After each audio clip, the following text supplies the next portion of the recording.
As a child, I yearned for the mines. Welcome to the overworld. An ender pearl. Water bucket! Release! Flint and steel. The nether. Chicken Jockey. I am Steve. Well, we all knew this was happening, and you know what? It was as bad as I was expecting it to be, but I couldn't get enough of it. Everyone on the planet knows what Minecraft is.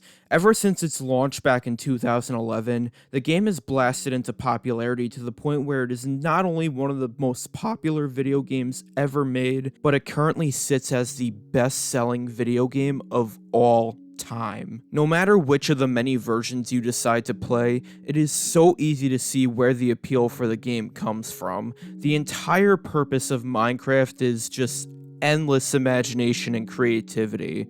There is no story or plot to follow, as you are just left in a gigantic open world and are allowed to create and practically do whatever you want. Everything you do and create in this world reflects on your imagination, and it's made even better by the fact that you can rally up friends and explore yours or their world together and just have nothing but a fun and wholesome experience. Even to this day, Minecraft is still as relevant as ever in terms of pop culture, to the point where there are endless amounts of merchandise, collabs, and even some of the game's characters such as Steve, Alex, Zombie, and Enderman made it into Super Smash Bros. Ultimate, and let me tell you, the internet was never the same after that. With other popular gaming IPs such as Super Mario Bros., Pokemon, The Last of Us, Sonic the Hedgehog, etc., reviving the trend of video game adaptations being amazing in terms of movies and television, you'd think a Minecraft movie in this day and age would be just as great as all the others I mentioned, right? Where did it all go wrong? So, in case you've been living under a rock, when the first teaser for a Minecraft movie, no, not the Minecraft movie or Minecraft the movie, a Minecraft movie, trying to trick people into thinking you're a good movie, I see. You know, maybe Max isn't all the things that you think a son should be, but he loves me. Hey, my son respects me. People, including fans of the game, were not happy about this thing because even if you are one of those people who don't play Minecraft, you can see everything wrong with this movie within this minute and 20 seconds. And from the rest of the trailers and the final product itself, you'd be right in just about every regard. Typical kids movie humor and writing that should have died in the 2010s, lackluster characters, awful CGI designs on the animals and creatures from the game, and of course Jack Black.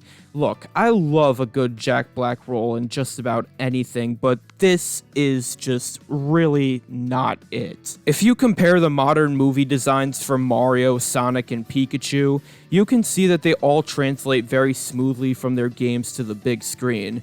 And even though Sonic and Pikachu were CGI in a live-action world, they still blended into their cinematic universes perfectly by receiving designs that not only made them look somewhat realistic and fitting with the world, but maintained their iconic looks that everyone loves as well. With the Minecraft movie being a live-action / animation hybrid film like Sonic or Detective Pikachu, you'd think that it'd be the easiest thing in the world to translate a character like Steve into live action since he is a human. But what we get is unfortunately just Jack Black wearing a blue shirt and jeans and nothing more. The rest of the main cast isn't much better, especially Jason Momoa, which I know his role in this film was to be this loser who is struggling to pay his rent, but man, he looks rough here. If you thought the real humans didn't look too appealing though, the designs for CGI characters such as the animals, mob creatures, and villagers look awful. They try to make them look like their game counterparts by giving them blocks for heads and blocky bodies, but they just do not work at all in this live-action-esque world. Then there are the overall characters and writing of this movie. With the exception of Jack Black, I did not care for any of these other characters at all. I can't even remember most of their dialogue or what they even do throughout a majority of the movie because they are just that one note and stale. Any sort of story or character arc this movie tries to give any of them is either rarely focused on or they have a serious moment and then they just quickly jump to something else with no real time to breathe or digest anything that is going on. Heck, there is an entire subplot about Jennifer Coolidge hitting a villager with her car, and then she takes him out to dinner and then takes him to her house for quote-unquote dessert. Yes, Jennifer Coolidge basically fucks a Minecraft villager in this movie. I wish I was making this up. Need I remind you, this is the same person who played that giant ass robot in the movie Robots. That's a little hard. Well, then why is she called Aunt Fanny? We couldn't call her Aunt Booty. Whoa! Big bottom. The Queen Pig villain in this movie, voiced by Rachel House, is evil because she got made fun of for her performance in a talent show, and one of her underlings is named General Chungus. Yes, General fucking Chungus. And the character unironically uses the word unalive at one point, and I think that's when my brain died for the rest of the movie, and you know what? I loved it. To elaborate on what I said at the beginning of this video, I went to watch this movie in theaters with a really great friend of mine, and both of us just knew how terrible it was going to be. And both of us were looking at each other and laughing throughout the majority of the film. Whether it be Jack Black shouting the name of every item that is shown, Flint and Steel, I am Steve. The musical performances and songs, and of course, Chicken Jockey. This movie just feels like another Cat in the Hat 03 or Shark Tale or How the Grinch Stole Christmas 2000, where it is just so crazy in how awful it is that it's just so much fun to joke around about and make fun of. On an unironic note, this movie does have a few redeeming qualities. Despite how unfitting Jack Black is for his role as Steve, he is still the hilarious Jack Black we all know. Him putting so much emphasis into his delivery no matter what he's talking about was so much fun to watch. I hated the way they just threw Dan TTM in the background and just did nothing with him, but the way they honor the late Technoblade is absolutely beautiful, and it made me feel so warm inside. Just for that, I have to give this movie a 2 out of 10 instead of a 1 out of 10, because I felt it would just be right for that.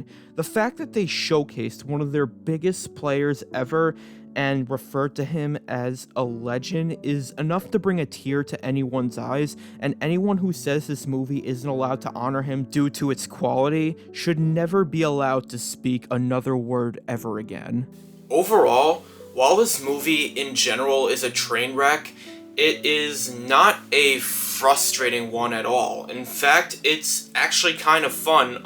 If you're a Minecraft fan and are looking for a fun, bad movie night with a couple of friends, then go buy a ticket and watch the Minecraft movie, but please don't throw popcorn or act or harass people in the movie theaters. That's not cool. Also, I refer to only Minecraft fans because if you aren't familiar with this IP, don't let this movie be your first impression, as it'll be a pretty poor one at that. The game is available on so many different platforms today, and the game is just so easy to get into and learn how to play, and pretty soon enough you'll be creating your own world and exploring with your friends and just not only letting your imagination run wild, but being able to do what suits you the most in your own world where nothing can steer you another direction. Once you get the gist of this game's appeal, then I'd say go watch this movie if you want to. Especially if you love to laugh at blatant trash. But anyways, I am Ant, and thank you for watching.